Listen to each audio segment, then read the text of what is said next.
தாங்கும் அன்னை. தாயின் மடியில் தவழ்ந்த இயேசு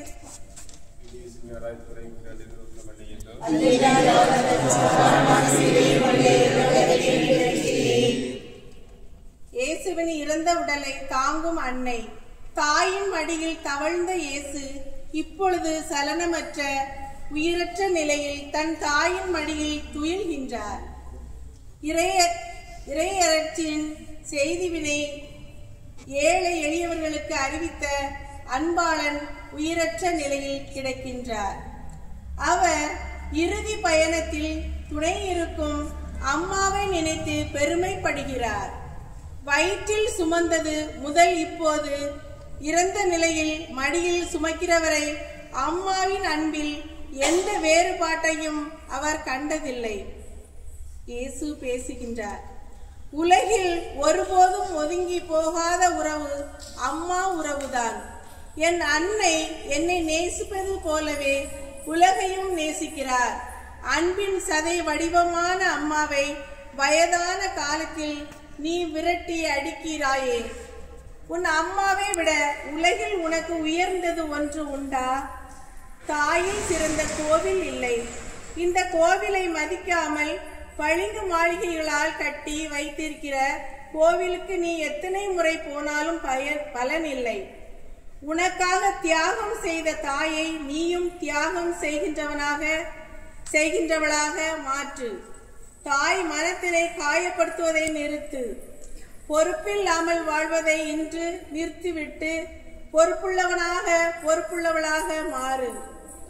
நமது பதில்: இயேசுவே, எங்களை பெற்றெடுத்த ஆளாக்கிய நடமாடும் தெய்வங்களான அன்னையரை அலட்சியப்படுத்தி அவமரியாதை செய்துவிட்டேன். உயிரை கொடுத்து ஆளாக்கிய அம்மாவை வயோதிக காலத்தில் வருத்தப்படுத்தி வீட்டை விட்டே துரத்தி விடுகிறேன். இந்த எளிய செயலுக்காக வருந்துகிறேன். நீர் உம் அன்னையை நேசிப்பது போல் நானும் இனிமேல் என் அம்மாவை, பெற்றோர்களை மதித்து போற்றி நேசிப்பேன். ஆமென். எங்கள் பேரில் தயவாயிரும் சுவாமி, எங்கள் பேரில் தயவாயிரும்.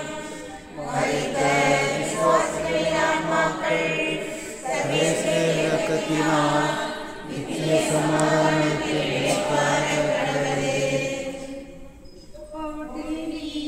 உமதுடல் போதியப்பட்டு நீர் அடங்கிய கல்லறை உமதன்று.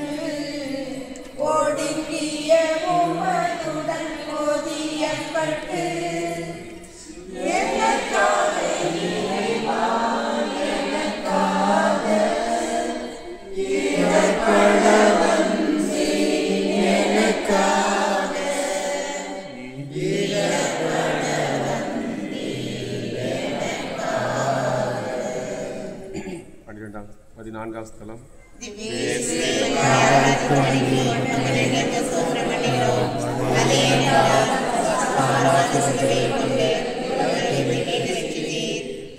இயேசுவின் உடலை கல்லறையில் அடக்கம் செய்கிறார்கள்.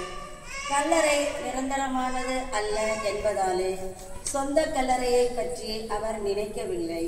மனிதனுக்கு கல்லறை அவசியமில்லை. காரணம், கல்லறையில் நிரந்தரமாய் எவரும் இருக்கப் போவதில்லை. புரட்சி சிந்தனைகளின் வேகத்தை யாரும் தடுத்து நிறுத்தவும் முடியாது. தன்னை அழித்துக் கொள்வதில்தான் விதைக்கு பெருமை உள்ளது. தன்னை உருவாக்கி பிறருக்கு ஒளி கொடுப்பதில்தான் மெழுகுக்கு பெருமை உள்ளது. இயேசு சொல்கின்றார், உதயம் பிறக்கின்றது. என்னுடைய மரணம் எனது மன்னக வாழ்விற்கு புதிய விண்ணக வாழ்வின் திறப்பு விழா என்பதை மறக்க வேண்டாம். இதோ நீ வாழும் சமுதாயத்தில் நீதி, அமைதி, உண்மை, சகோதரத்துவம் முதலியவற்றை கல்லறைக்குள் புதைக்க முற்படும் கொடுமையை பார். வாயளவில் நீ மறு உலகத்தை நம்புகிறாய், மனதால் நம்புகிறாயா? நீ அப்படி நம்பி இருந்தால் இந்த உலகத்தை பற்றி அதிகம் கவலை கொண்டிருக்க மாட்டாய். நான் இந்த உலகில் சொத்தும் சேர்க்க இல்லை, சொந்த கல்லறையும் வாங்கவில்லை. நீ இந்த உலகத்தையே வளைத்து போட அலைகிறாய். இந்த உலகம் உனக்கு நிரந்தரம் என நினைத்து ஏமாறாதே. நொடி பொழுதில் இந்த நீர்மேற் குமிழி உடைந்து போகும். மாற்றம் பெறு, நிலை வாழ்வை பெற்றுக்கொள். நமது பதில்: இயேசுவே, எனது எண்ணம் முழுவதும் இந்த உலகத்தை சுற்றியே இருந்துவிட்டது. மறு உலக சிந்தனை இல்லாமல் இந்த மண்ணுலக செல்வத்தின் மேல் கவனம் செலுத்திவிட்டேன். இனி கல்லறையை தேடாமல் நிலை வாழ்வுக்கான முயற்சியை மேற்கொள்வேன். உம்மோடு எனது பயணத்தை தொடருவேன். ஆமென்.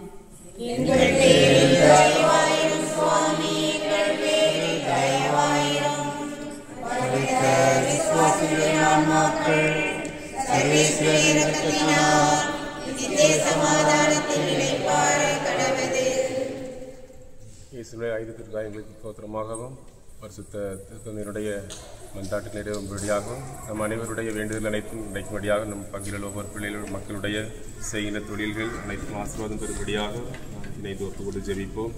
எங்கள் தந்தை உமது பெயர் தூயதென போற்ற பெறுக, உமது ஆட்சி வருக, உமது திருவுள விண்ணுலகில் நிறைவேறுவது போல மண்ணுலகில் நிறைவேறுக.